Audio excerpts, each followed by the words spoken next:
Olá, boa noite, tudo bem? Não sei, por enquanto não tem ninguém na sala. Eu vou esperar um pouquinho para ver se as pessoas aparecem aí. Com isso, a gente começar um bate-papo sobre grandeza e realização. E aí, Genivaldo? Tudo bem, Genivaldo aí? Se quiser mandar uma pergunta, se quiser mandar algum comentário aí, pode mandar, viu? Vai ser um prazer a gente trocar ideias e responder perguntas aí também. Vai ser uma experiência bem bacana, eu espero. Beth Gonçalves também está aí, bacana. Muito bom. Deixa eu ver se eu consigo saber. Legal. Genivaldo, Beth, Celeida está aí também. Bacana, pessoal, que bom. Maria Almeida, muito legal. Vamos fazer uma noite bem interessante aí, eu espero. Se puder mandar algum comentário dizendo se o som tá bom, se a imagem tá boa, eu te agradeço aí para eu poder saber se você está ouvindo bem, se está tudo tranquilo. É a primeira vez que eu faço uma live dessa. Enio Júnior também está presente, Sandra Esteca, muito legal. Legal, pessoal. Andresa, muito bom, muito bom. Então vamos lá, pessoal, vamos conversar um pouquinho, né? Eu me comprometi a estarmos juntos aí de agora às 8 horas até às 9 horas para falar de... Bom, o título, né, é grandeza e realização, né? Como viver uma vida com grandeza e realização. E o que significa isso exatamente? A gente vem vivendo momentos muito conturbados no planeta, né? Muitos de nós, a maioria de nós, mora em cidades grandes, mora em ambientes conturbados, com muitos estímulos. Quem me conhece, já me ouviu falando de perto, sabe do que eu estou falando, sabe desse cenário todo que a gente vive, né? E muitas pessoas estão vivendo suas vidas, querendo ser mais felizes, querendo ser mais plenas, ter um sentido maior nas suas vidas e isso é uma busca, isso é uma conquista. Por outro lado, eu vejo muita gente vendendo a ideia de uma vida com riqueza e sucesso fácil, uma vida com uma fórmula mágica onde você conquista uma condição de vida de uma hora para outra. Isso não vai acontecer. Eu não acredito que isso vai acontecer. Eu acredito que a vida é construída, eu acredito que a vida é um processo, ela não é um evento, ela é um processo, ela vai se construindo. Da mesma forma que o mundo se construiu, né? Eu quero construir um raciocínio com você e, por favor, se você tiver perguntas para fazer, manda sua pergunta e eu vou anotar aqui para ver se eu consigo responder ao longo da nossa conversa aqui, tá? Mas eu quero construir um raciocínio para a gente ter um ponto de partida, né? Quando a gente acompanha as eras de desenvolvimento da Terra, do homem na Terra, a gente passa, dentre algumas delas, a gente passa por 4 etapas muito bem caracterizadas. A primeira etapa é a era agrícola. Na era agrícola, o homem vivia do seu plantio, vivia da sua própria atividade. E nessa era agrícola também existia a era do artesão, a era em que o homem produzia os seus próprios bens. Ali nós fazíamos trocas de produtos entre os produtores.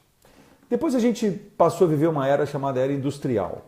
E a era industrial prestou um mau serviço para a nossa história pelo seguinte: a era industrial acabou fazendo com que o homem do campo, que veio trabalhar na era industrial, nas indústrias, naquele primeiro movimento, ele deixasse de ter uma visão holística, uma visão sistêmica das coisas. O homem do campo, o homem agrícola, o mesmo artesão, ele tinha uma ideia clara do que ele iria fazer, ele ia produzir um bem, ele ia produzir um alimento, ele sabia exatamente o que faria, do início ao fim desse processo.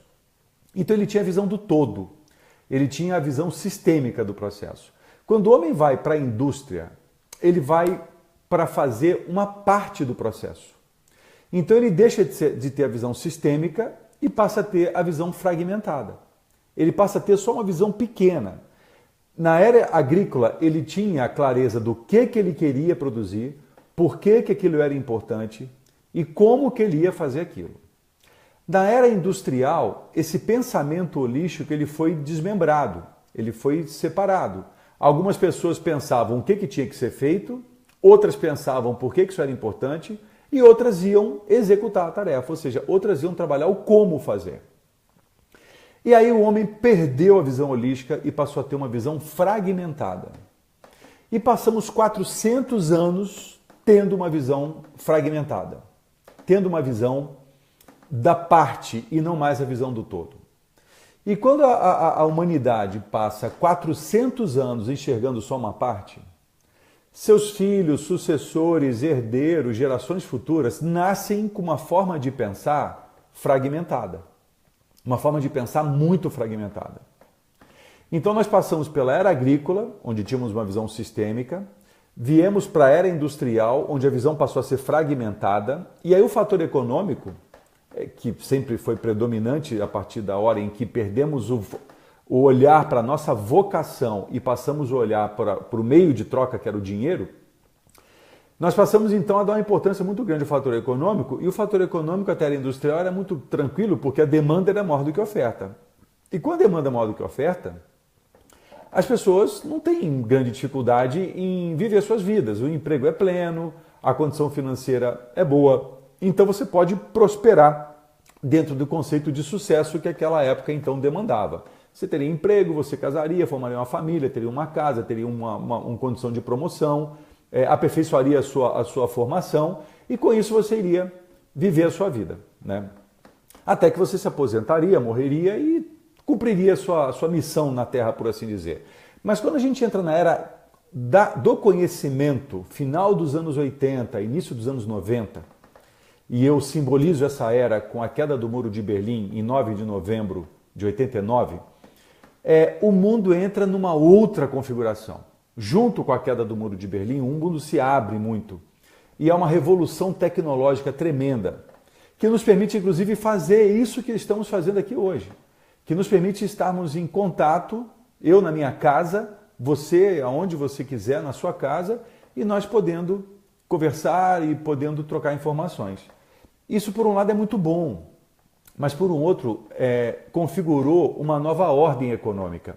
Na medida em que a era do conhecimento se instala e o conhecimento se torna acessível para todas as pessoas, há uma mudança no eixo de demanda e oferta. A demanda, que era maior do que a oferta, passa a ser menor do que a oferta. O grau de competição aumenta.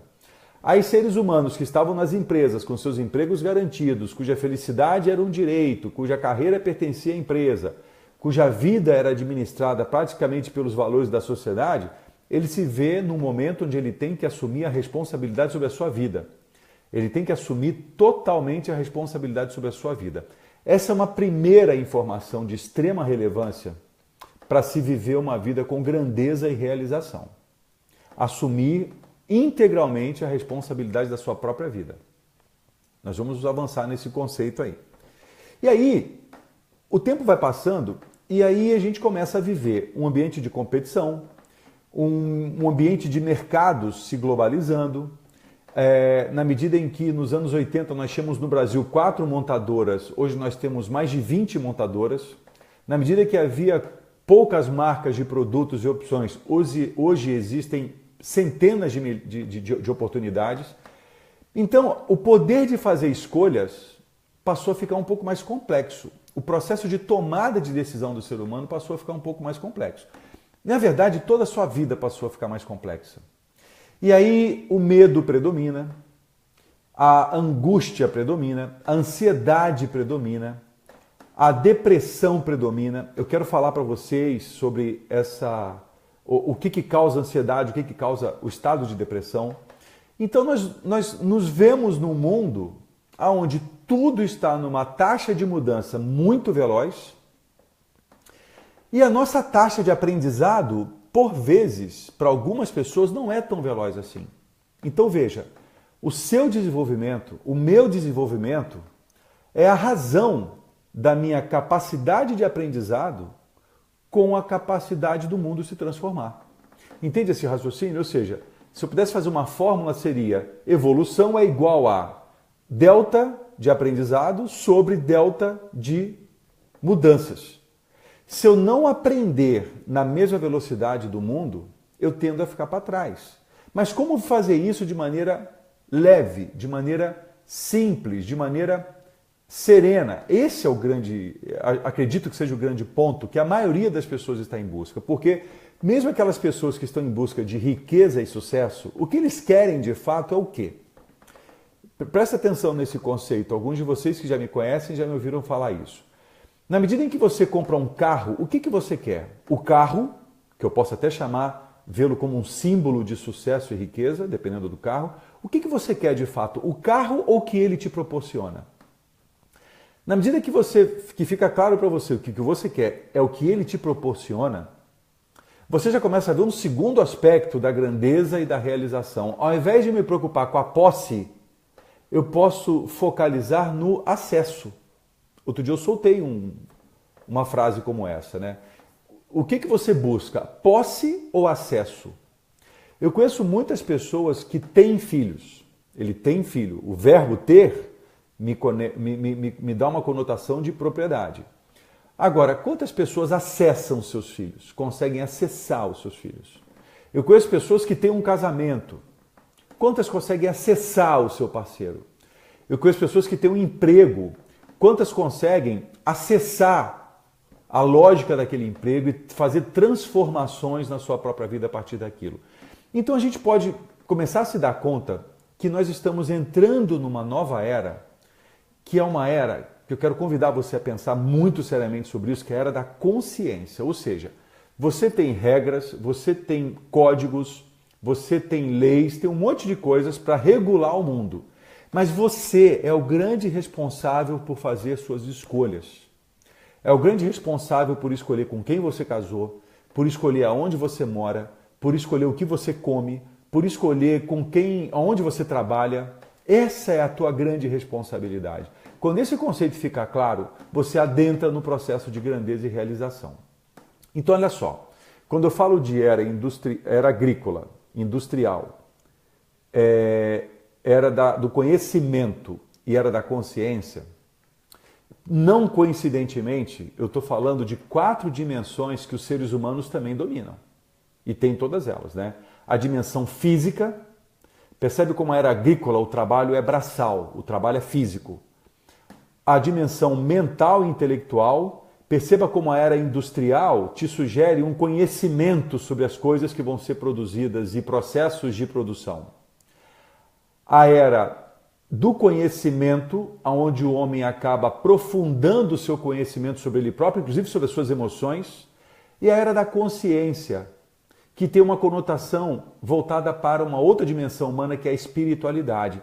Entenda a espiritualidade como uma compreensão maior sobre todas as coisas. Não necessariamente tem a ver com religião, mas tem a ver com compreensão das coisas. A espiritualidade é muito mais uma experiência vivida do que um dogma ou uma prática ou uma prédica atendida. Então veja, isso não é uma coincidência no meu ponto de vista, isso é um aprendizado. O planeta, o ser humano passa pela era industrial, pela era agrícola, industrial, a era do conhecimento e a era da consciência. E ele harmoniza a dimensão física, a dimensão mental, intelectual, emocional e espiritual. Esse é um contexto importante para a gente entender essa questão da grandeza e da realização em detrimento, ou melhor, não em detrimento, mas como causa da riqueza e do sucesso. Eu não quero de maneira nenhuma condenar riqueza e sucesso, muito pelo contrário. Eu acho que todos nós temos o merecimento de sermos ricos e termos sucesso. Mas isso é uma construção que começa com um sentimento e com uma mente voltada para a grandeza e para a realização. Então, feito esse raciocínio, eu quero colocar um outro contraponto, que é o seguinte. Imagina que uma pessoa, quando nasce, ela nasce e ela se apropria, ao nascer, essa pessoa ela é um corpo. Ela não se apropria desse corpo, mas ela é um corpo. Ela não tem uma consciência ainda. Ela é uma pessoa que depende exclusivamente das pessoas que os cercam, dos seus pais, da família, das pessoas ao redor.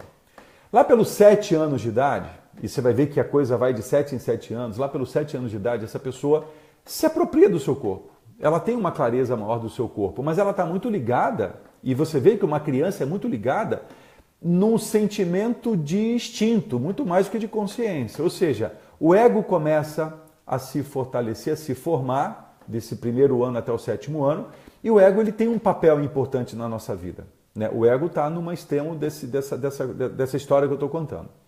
Dos 7 aos 14, nós vamos crescendo, crescendo, crescendo e vamos entrando em contato com algumas emoções nossas. Né? A gente começa a se dar conta da tristeza, já começa a se dar conta da alegria, já começa a se dar conta das emoções. E lá pelos 14 anos de idade, nós tendemos a nos apropriar um pouco disso, até porque é uma época, uma era, onde nós entramos em muitas conturbações, né? A passagem da pré-adolescência para a adolescência. Depois a gente vai dos 14 aos 21, crescendo e entrando numa idade mais madura, aonde os pensamentos, que é a origem das nossas crenças e, consequentemente, das nossas emoções, começam a aparecer de maneira mais clara. O nosso cérebro, ele tem algumas partes que foram desenvolvidas ao longo da história humana.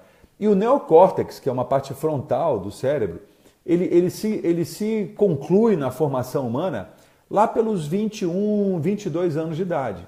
E o neocórtex é responsável pelo discernimento, pelo julgamento, pela tomada de decisão, depois que o estímulo entra e passa por outras áreas do cérebro, como o sistema límbico, o tálamo e por aí vai. Então veja, nós vamos passando por nossas eras também. Do 0 ao 7, uma era mais física, do 7 aos 14, uma era mais emoção, ou melhor, uma era em que eu vou conhecendo esses atributos, conhecendo essas dinâmicas. Dos 14 aos 21, uma era onde eu me aproprio dos pensamentos, e aí dos 21 em diante a gente entra na nossa jornada.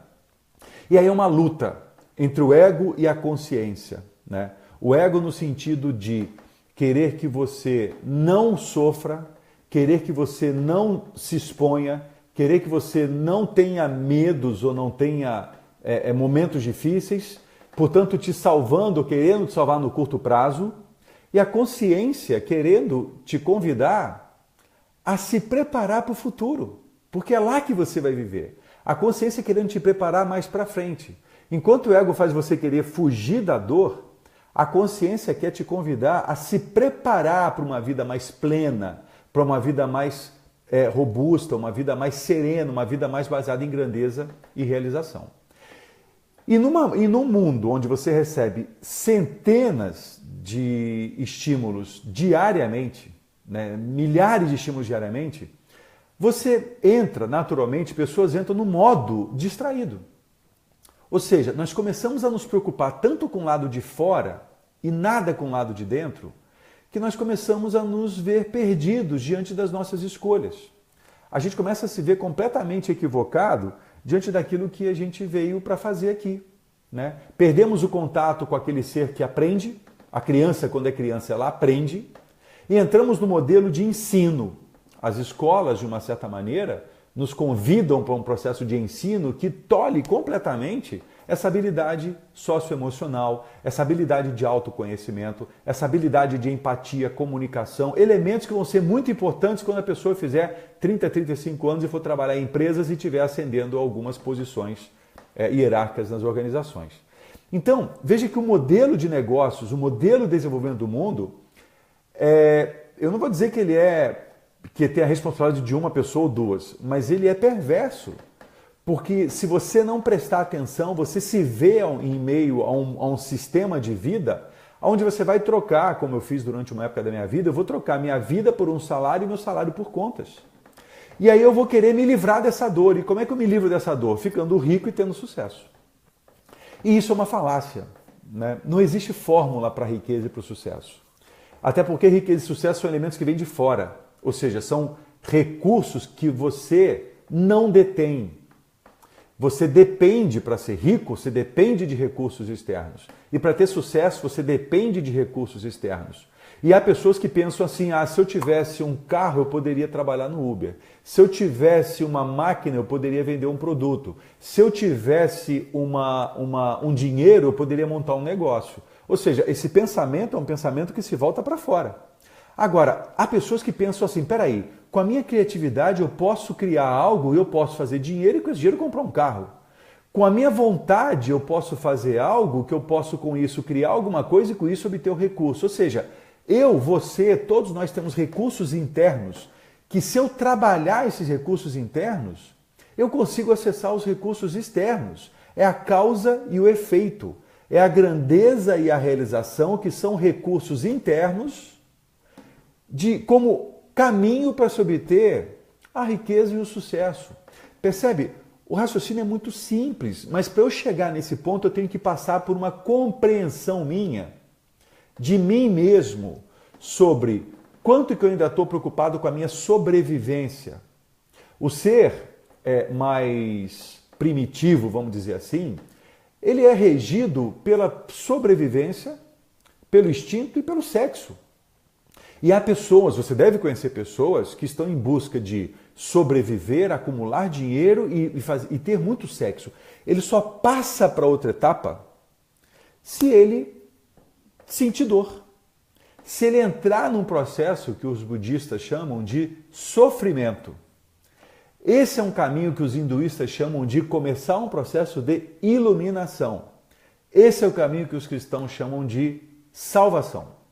Então veja, o caminho a eliminação do sofrimento, o caminho para a iluminação, o caminho para a salvação, no meu ponto de vista, eu tenho as minhas convicções espirituais e no meu ponto de vista eu acredito que o ser deve buscar aquilo que o torna livre e convicto daquilo que o torna maior e melhor. O caminho é um caminho de uma passagem do ego para a consciência. E essa consciência te permite... E uma coisa não está contra a outra. Veja, não é a ideia, eu conheço... Olha, Luiz, então tem que eliminar o ego? Não dá para eliminar o ego. Presta atenção uma coisa, olha só que legal esse conceito. Aprendi isso há um tempo atrás com um professor de matemática. Muitas pessoas acham que o símbolo do nada é o zero. E o símbolo do tudo é o infinito. E muitas pessoas acham que esses extremos estão muito distantes. Mas não estão. Por que não estão? Quando a gente lembra, olha que coisa louca isso, quando a gente lembra da nossa passagem lá pela escola, né?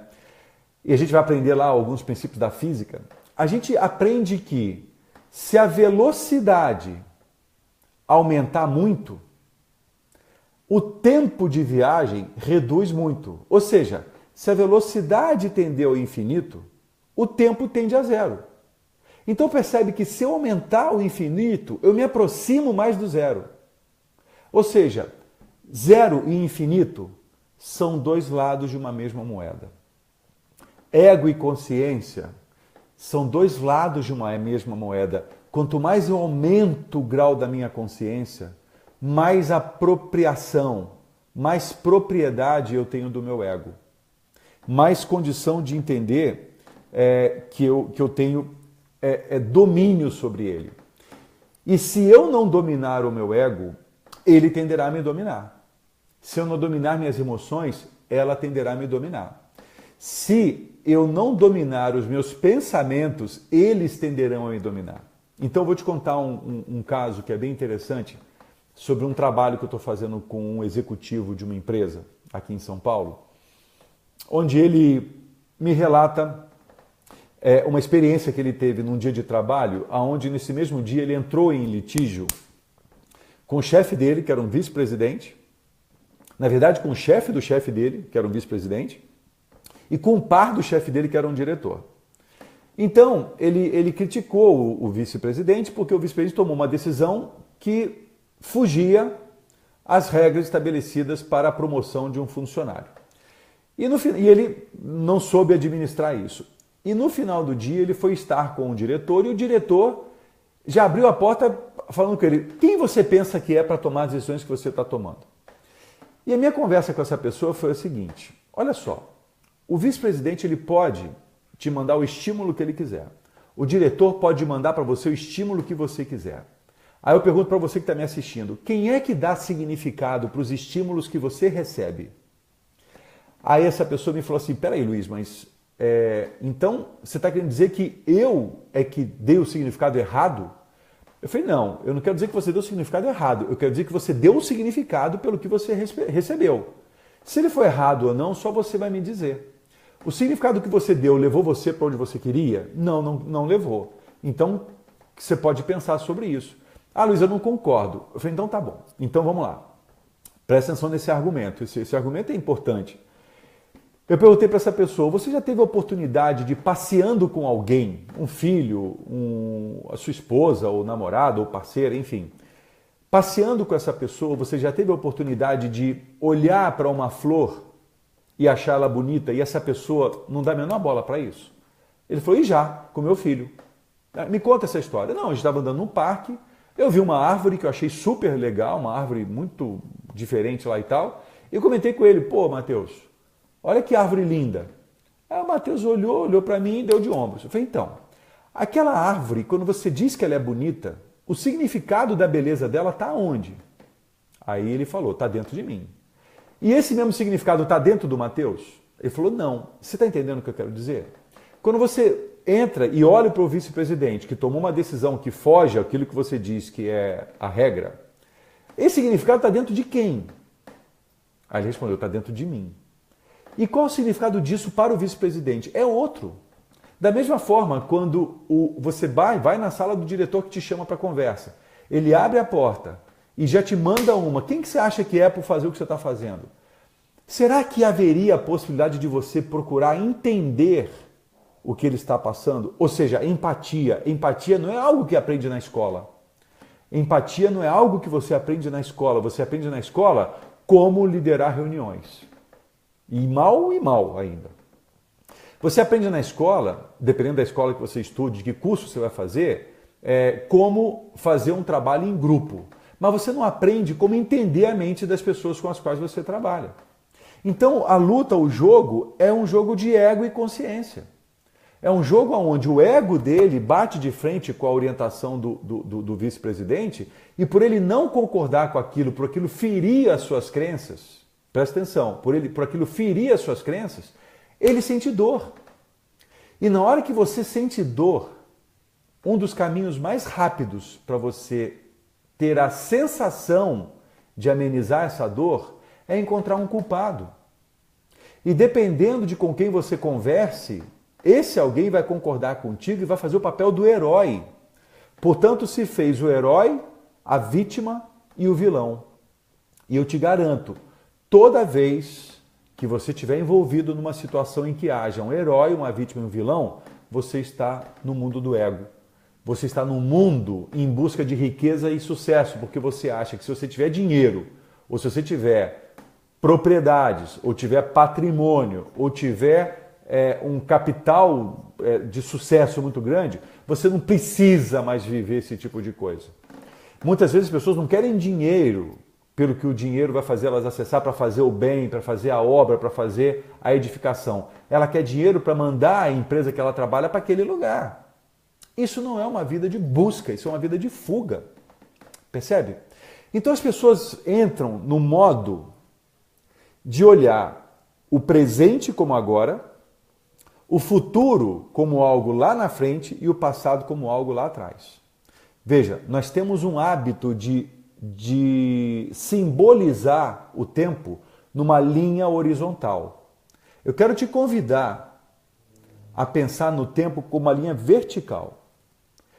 O tempo como linha horizontal te coloca na seguinte condição. Eu estou aqui no presente, tá? Mas se por alguma razão qualquer o meu passado foi um passado muito bacana, muito legal, eu fui rico, eu fui feliz, tive parceira, tive um marido, tive uma família, meu filho era pequeno, agora ele é grande, foi embora e tal. Se você por alguma razão qualquer conhece alguém que no presente está preso ao passado, repare que essa pessoa tem características e uma sensação, um sentimento de depressão. Não que ela esteja com a doença depressão, porque a doença depressão é esse estado avançado, mas ela está no estado deprimido, porque ela está vivendo hoje com a sua vida voltada para o passado. Ao mesmo tempo, tem pessoas que vivem hoje acreditando que tudo vai ser muito melhor no futuro. Porque no futuro ele vai ser rico, no futuro ele vai conseguir, no futuro ele vai entregar um projeto, no futuro ele vai ser promovido, no futuro, futuro. Essas pessoas são tomadas pela ansiedade. Então, eu vivo no presente, mas totalmente, eu estou no meu corpo no presente, mas a minha cabeça está no futuro. Então, eu estou ansioso. Eu estou hoje me preparando para uma reunião quarta-feira, e se quarta-feira estiver dentro de mim agora, eu vou ficar no estado de ansiedade. E não vou ficar no estado presente. E a felicidade só existe, a grandeza só existe, a realização só existem no momento presente. Naquele momento em que você está plenamente presente ali. Então essa visão de tempo passado e tempo futuro te coloca numa condição, ou pode colocar você numa condição muito perversa, de você ficar ou em estado de depressão, porque você era feliz e não sabia. Já ouviu essa frase? Eu conheço muita gente que fala, eu era feliz e não sabia. E pessoas que acreditam que não, amanhã tudo será melhor, mas chega logo amanhã, porque eu não aguento mais. E elas ficam nesse jogo perverso da sua própria mente. Como resolver isso? Como amenizar essa questão? Primeiro, é ver o tempo numa vertical. Ou seja, eu vivo o presente. Esse é o momento que eu vivo. E o presente, ele é uma consequência natural do passado que eu vivi. Mas que eu vivi, está lá atrás. O passado, quando é perfeito, lembra do verbo? O passado, quando é perfeito, ele foi concluído. O passado imperfeito não foi concluído. Eu estava tomando café quando o telefone tocou, eu fui atender. Eu estava é um passado imperfeito. Então, ele só se será perfeito quando eu concluir. E quando eu concluir o meu passado perfeito, eu o colocarei no seu devido lugar, que é lá no passado. E o meu futuro, na verdade, ele se junta ao meu presente na medida em que eu estabeleço as minhas metas. Eu acho isso um conhecimento, um aprendizado, se você colocar em prática, que pode salvar pessoas de doenças graves até. Porque muitas doenças nascem do desequilíbrio emocional. Ansiedade, quando começa, é um estado de desequilíbrio. Ansiedade é uma manifestação do ego, não é uma manifestação da grandeza ou da consciência. Pessoas conscientes ou tidas como iluminadas, ou seja, a consciência já expandiu de tal forma que o ego está um pouco menor, elas estão serenas, independente do que acontece no mundo. E essa é a grandeza. Quando eu falo de grandeza, eu não falo de grandes obras, de você construir, não é nada disso. Quando eu falo de grandeza, é de você estar pleno no momento em que você está, independentemente do que acontece ao seu redor. Então você mata essa dinâmica perversa do tempo na horizontal quando você define metas, quando você estabelece quem você quer ser no futuro, o que você quer ter no futuro e por que isso é importante, o que isso vai te dar acesso, porque no fim do dia ou em algum momento você não quer aquilo que você quer ter, você quer o que aquilo vai te proporcionar. E aquilo que vai te proporcionar é algo que está dentro de você, como conexão, integridade, o que eu e muitos de vocês que me conhecem chamamos de valores fim e não de valores meio. A riqueza e o sucesso estão para os valores meio, a grandeza e a realização estão para os valores fim. Tem gente que acha que será feliz se tiver mais dinheiro, mas dinheiro é um valor meio. Estará mais feliz se tiver um cargo, cargo é um valor meio. Estarei feliz se eu tiver uma família, família também é um valor meio. Por que ele é meio? Porque ele me faz acessar coisas que têm a ver com meus valores fim. Integridade, conexão, realização, honestidade, coisas que são intangíveis e que são parte do meu ser, da minha natureza, quando eu vim para esse planeta.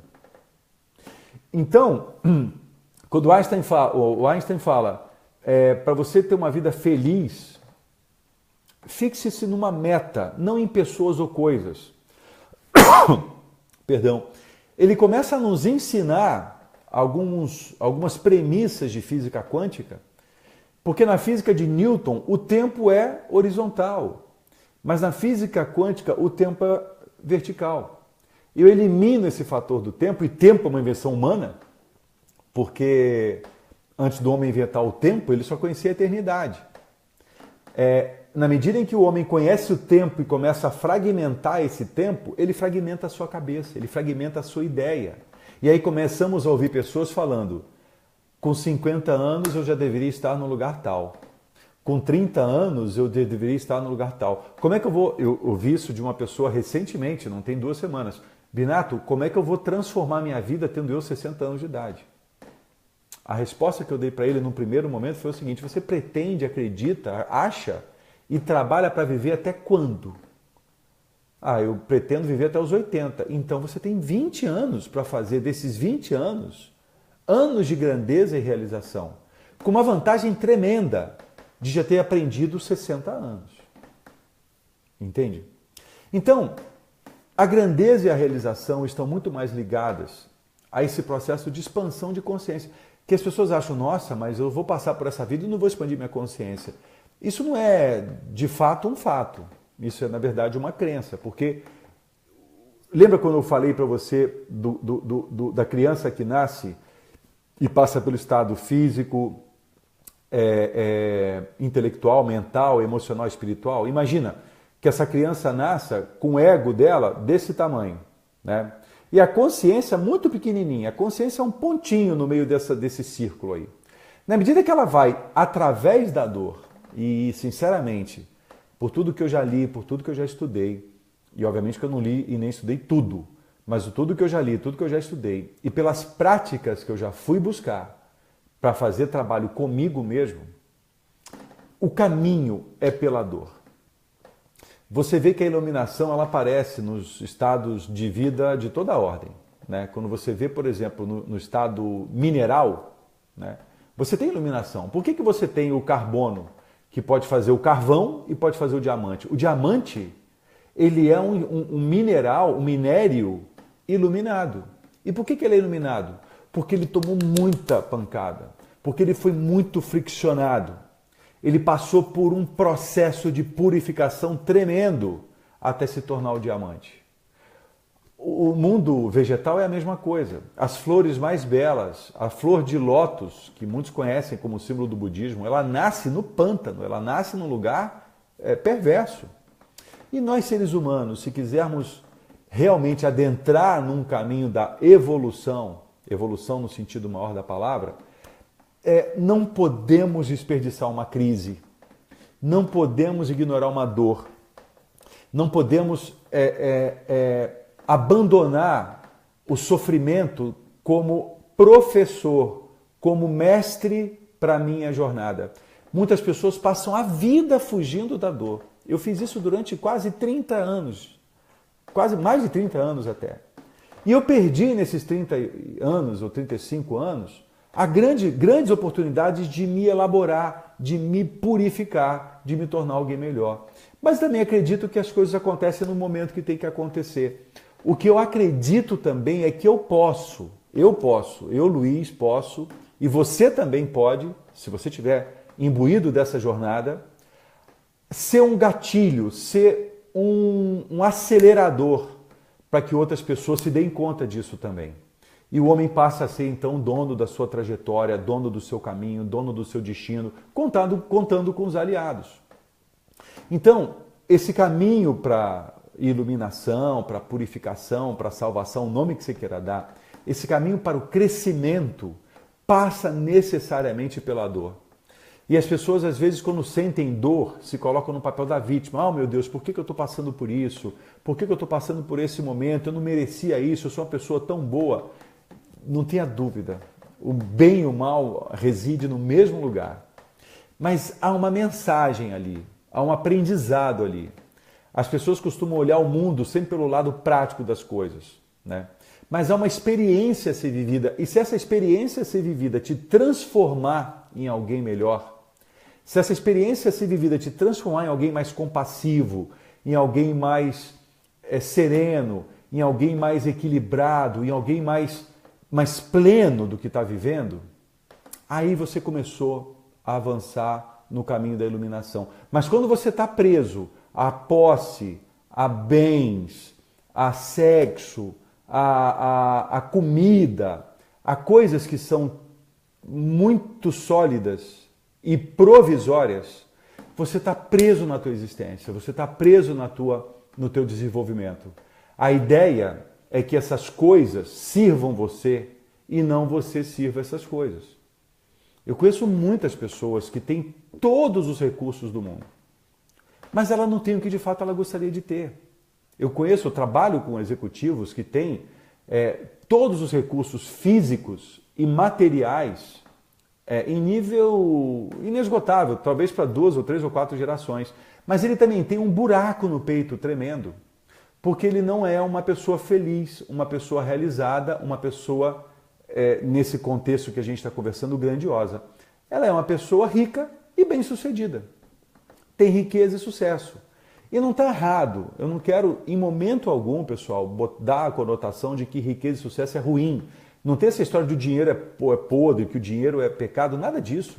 O dinheiro é lícito, o sucesso é lícito, desde que ele seja construído. A minha crítica vai para um momento da história onde há uma demanda de pessoas com dor muito grande e há pessoas oferecendo soluções fáceis para essas pessoas obterem o prazer de maneira fácil. E isso eu não acredito. Eu não acredito, eu não conheço. Eu conheço pessoas que passaram por muitos momentos na vida, a não ser que ele, obviamente, use atalhos. Aí a gente entende por que o mundo está como está, por que em particular o Brasil está como está, porque se nós estivéssemos nos lugares onde estão os tomadores de decisão, e olha o que eu vou te falar agora, que isso é sério, é seríssimo isso. Muitas pessoas acreditam que suas vidas são regidas por pessoas que estão no alto das cadeiras das empresas, no alto das cadeiras de um congresso ou de um senado, no alto das cadeiras de alguma instituição XPTO. Mas a sua vida é regida pelas suas escolhas. E muitas pessoas que pensam que são regidas por essas pessoas que estão no alto dessas cadeiras se colocam no papel da vítima. E ainda que você se coloque no papel da vítima, imagina se nesses lugares houvesse pessoas movidas por grandeza e realização e não por riqueza e sucesso. Mas isso não importa, porque isso não vai mudar. Não adianta você acreditar, ou qualquer pessoa que você conheça acreditar, que o mundo vai ser melhor porque teremos uma eleição ano que vem. Olha que nada é tão bom que não possa melhorar, mas nada é tão ruim que não possa piorar. Mas você tem o desígnio, você tem a prerrogativa, você tem o poder e o livre-arbítrio de tomar a decisão que vida você quer viver, com quem você quer viver, aonde você quer trabalhar, que roupa você quer usar. Você só precisa estar preparado para pagar o preço. Esse é o jogo da escolha. Muitas pessoas têm benefícios e têm custo. Eu costumo dizer, quem me conhece sabe, eu costumo dizer que as pessoas passam a vida fazendo 2 coisas, ou fugindo da dor ou buscando o prazer. E sempre que você vai em busca do prazer, você paga um preço, que é uma dor. Sempre que você vai ter um benefício, você paga um preço, que é o custo. Sempre que você vai buscar uma oportunidade, você paga um preço, que é a ameaça. Sempre que você vai em busca da aceitação, você corre o risco de ser rejeitado. Então, o que eu defendo, o que eu convido, o que eu proponho às pessoas é que elas busquem as suas metas, busquem seus objetivos e parem de fugir. Porque na hora que você foge, você tem uma ilusão. E tem uma ilusão muito perversa, porque ao fugir de uma situação que você sente dor, você acha que encontrou o prazer. Mas não é verdade, porque ali é só a ausência da dor. E tem um pensamento humano que talvez seja o grande motivo pelo qual nós sentimos medo e que mobiliza muitas pessoas, é que nós somos seres fisicamente finitos. A ideia da morte causa apavoramento a muitas pessoas. E talvez as pessoas queiram ser felizes agora. Eu defendo a ideia de você ser feliz agora, no momento presente. Mas não esqueça que o passado contribuiu para esse presente e que o futuro será construído a partir desse presente. E essa felicidade é aquilo que te faz pleno nesse momento. Então, se você assistiu um filme e esse filme te deixou num estado tão feliz, mas tão pleno, tão completo, é razoável acreditar que você queira repetir, assistir esse filme de novo, para você viver aquela situação novamente. Quando você encontra uma pessoa que a presença dela te deixa tão feliz, tão completo, você quer viver aquela presença de novo. Você assiste uma aula, assiste uma palestra que você acha que ali você encontrou respostas para a sua vida e ela te faz entrar no eixo de conexão e você quer assistir aquilo de novo, aquele momento é um momento feliz. Então, a felicidade não está no passado. Eu fui feliz e não sabia. Pô, elimina esse discurso e ajuda teu amigo a eliminar. Não, um dia eu serei feliz. Também não vale muito a pena. Como é que você consegue transformar esse momento agora em um momento feliz? Como é que você consegue transformar essa existência, que é esse momento que você existe, num momento feliz? E pode ser viajando para o Canadá, viajando para Paris, pode ser viajando para Dubai, para as Ilhas Fiji, pode ser sentado no sofá da sua sala com seu marido, sua mulher, tomando uma cerveja, pode ser sentado na varanda da tua casa comendo um hambúrguer com teu filho, pode ser sentado agora fazendo uma live com pessoas, e eu conheço todos, pelo menos que apareceram aqui na minha tela, pessoas que eu conheço e tenho um relacionamento e tenho uma relação afetuosa com elas também. Por que eu não posso repetir isso na minha vida? Por que eu não posso construir caminhos para fazer disso uma meta? Por que eu não posso chegar na reunião do meu trabalho e olhar com o mesmo olho que vê o mal, começar a ver o bem, partindo de um conceito que também é um conceito de grandeza, que eu dou significado para as coisas que acontecem na minha vida. Aí você começou a trazer a consciência para um patamar e deixar o ego num outro patamar. Você começou a expandir a sua consciência, e expansão de consciência é colocar a luz onde tem sombra. E quando há luz onde tem sombra, você está iluminado. O conceito é simples. O conceito é física. A luz ilumina, a escuridão escurece. O ego é o ponto da escuridão. A consciência é o ponto da luz. Na hora que eu amplio a luz, é claro que nesse processo de ampliar a luz, aparece o que estava escondido na escuridão. Então tem dor, né? Você deve conhecer pessoas que vão jogando um monte de coisa dentro do armário, vão jogando um monte de coisa dentro de um quarto escuro, dentro de um sótão, dentro de um porão, e aquilo está escuro. Quando ele vai acender a luz, aquilo está uma bagunça generalizada. É assim com a gente também. A expansão de consciência prescinde, exige que você coloque luz na escuridão. E quando a luz bate na escuridão, ela sente dor, porque eu me vejo nessa escuridão. Eu me vejo nesse lugar feio. Eu me vejo nesse lugar fedido, nesse lugar escuro, nesse lugar horroroso. Mas é a única chance que eu tenho de sair dele, senão eu vou me enganar. E aí eu vou me enganar e vou continuar me enganando nos meus movimentos repetitivos durante toda a minha existência. E com isso eu vou achar que eu sou um infeliz, que eu não mereço, que eu não tenho direito, e isso está errado, isso não é correto. Isso é fruto da mente, é fruto da construção do seu modelo mental, e que agora ele é da sua propriedade. Agora ele é seu, não pertence a mais ninguém. É sua responsabilidade ser feliz. É sua responsabilidade buscar a sua felicidade. E às vezes, para buscar a felicidade, eu tenho que fazer renúncias. E esse é o lado, às vezes, também doloroso do processo de busca dessa felicidade. Você não pode querer colocar o pé do outro lado do rio sem tirar o pé do lado anterior. E as pessoas querem ter o bônus, mas não querem pagar o ônus. Isso também está equivocado. Isso fere todas as leis do universo, todas as leis espirituais e uma lei universal que é a lei de causa e efeito. Não tem como.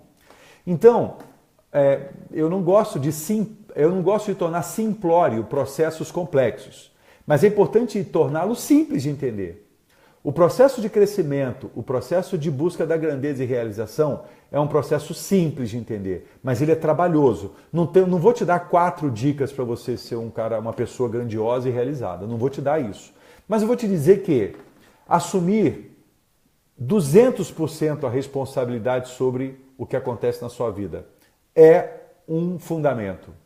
Você ser responsável pelo significado que você dá para as coisas que acontecem na sua vida também é um fundamento. Você não é responsável pelo que fazem com você, mas você é responsável pelo que você vai pensar ou vai sentir sobre isso. O teu pensamento pertence a você. O teu sentimento pertence a você. Se você não domina seu pensamento ou seu sentimento, você está sendo regido por alguém. por uma crença de um avô, por uma crença de um pai, por uma crença de uma mãe que não é você. Porque se a crença for sua, você faz o que você quiser com ela. Você é responsável por julgar ou não as pessoas. Eu postei uma frase hoje que falava exatamente isso. Se você ama uma pessoa, se você quer demonstrar amor e respeito por alguém, poupe essa pessoa do seu julgamento. Porque o seu julgamento nada mais é do que o que você pensa sobre ela. E o que você pensa sobre ela, infelizmente, não é necessariamente a verdade. Pense nessas coisas. Eu queria muito te estimular a fazer alguma pergunta, a fazer algum comentário, a fazer alguma manifestação, se você quiser, obviamente.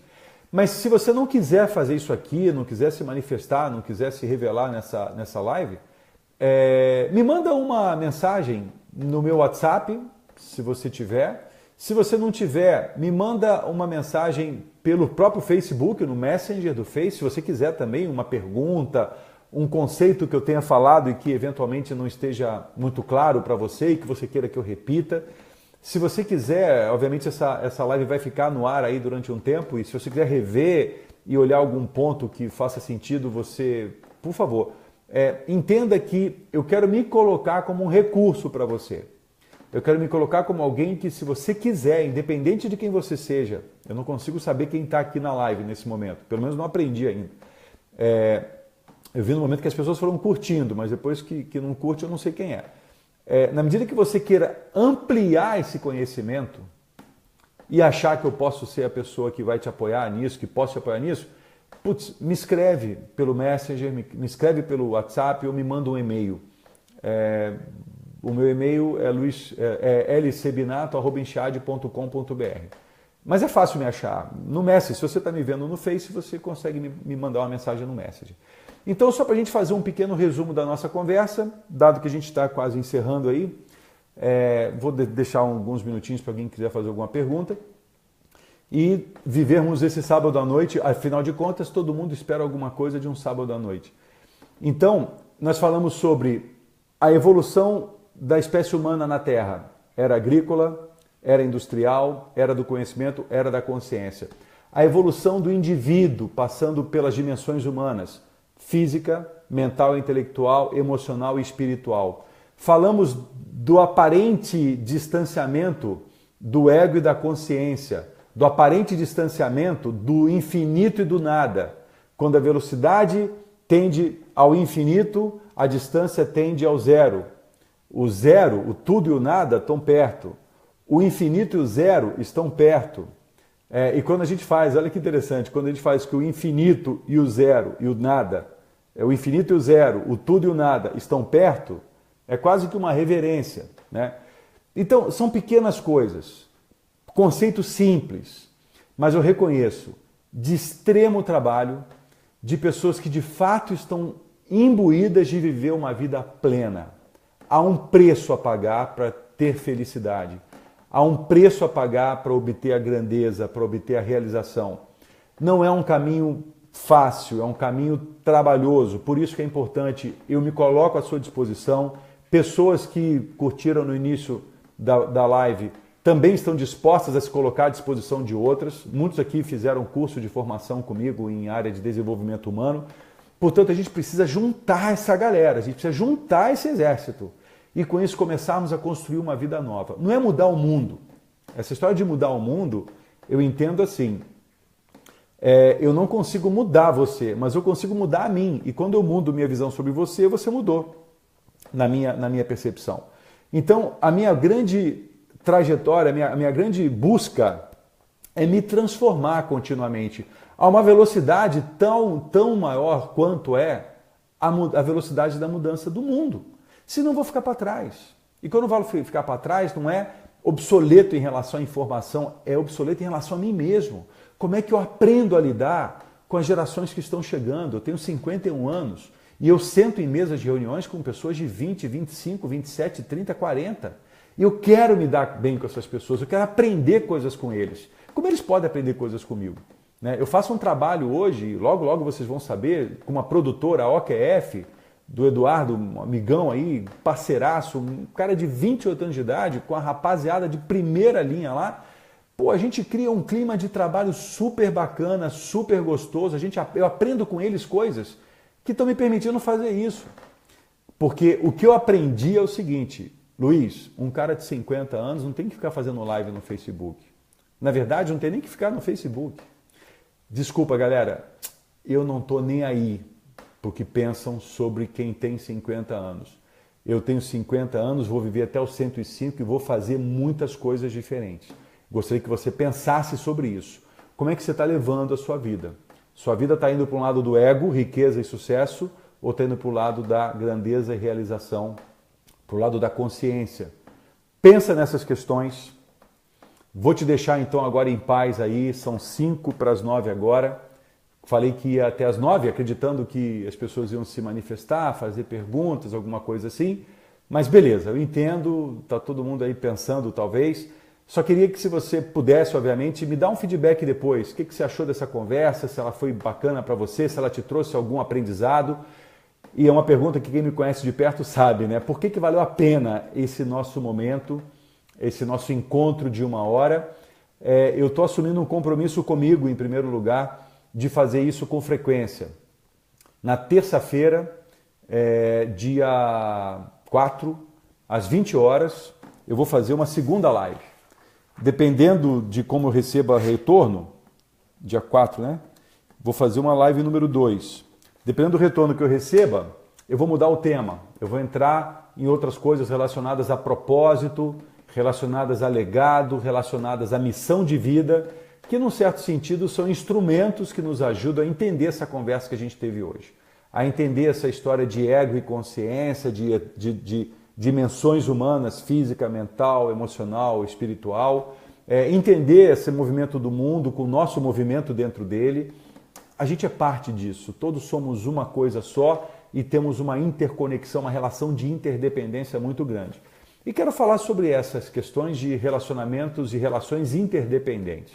Quem me conhece sabe que eu gosto muito de uma pergunta, e vou deixá-la aqui no ar, sobre poder. Eu afirmo para todas as pessoas, todas as nossas relações são relações de poder.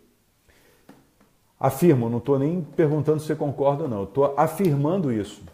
Guarda essa afirmação e se pergunte o que é poder para você. E se pergunte se você concorda com isso, se de fato todas as relações são relações de poder. Porque são. E depois a gente avança, de acordo com como a coisa vai desenrolando. Eu vou colocar esse tema aqui para talvez falar isso na live de terça-feira que vem, dia 4 de julho. Então, pessoal, desejo a você uma ótima noite. Muito obrigado por ter participado dessa live. A gente ficou aí em torno de... a hora que estabilizou, a gente ficou com 32 pessoas na live, chegando aí a 39 em algum momento. Fiquei feliz, uma primeira aparição aí nesse instrumento chamado Facebook Live. Eu nunca tinha feito essa experiência, achei muito legal. E vou pensar numa maneira da gente criar essa oportunidade de maneira mais interativa, né? Eu não sei se o pessoal está muito tímido, eu não sei se tem alguma dificuldade tecnológica que eu não saiba como lidar, mas se você puder só dar um sinal que você está aí, só para eu saber, eu vou saber que você está assistindo esse momento. Mas se a timidez for maior, não tem problema, eu vou entender. Tá legal? Bom, a gente ainda tem 2 minutos. Não sei se alguém quer fazer alguma pergunta, quer digitar alguma pergunta, quer mandar alguma mensagem. Eu também estou aqui no Face, no meu computador, e estou com você aqui no meu celular, mas eu não sei se alguém mandou. Não tem nenhum Messenger aqui. Enfim. Bom, tá tudo certo. As pessoas só curtindo algumas fotos aí e tal, mas nenhuma mensagem maior. Então, eu vou me despedir de você, agora faltando 1 minuto para as 9 horas. Vou me despedir de você. Mais uma vez agradecendo a tua presença, agradecendo a sua estada nesse momento. Vejo isso como um baita incentivo para continuar essa iniciativa, que para mim é algo realmente muito novo. E te desejo, obviamente, uma boa jornada, força sempre e vamos com tudo, ok? Um abraço, um ótimo final de sábado, um excepcional domingo e uma semana iluminada para todos nós. Amém? Abraço, fiquem com Deus. Até mais. Tchau.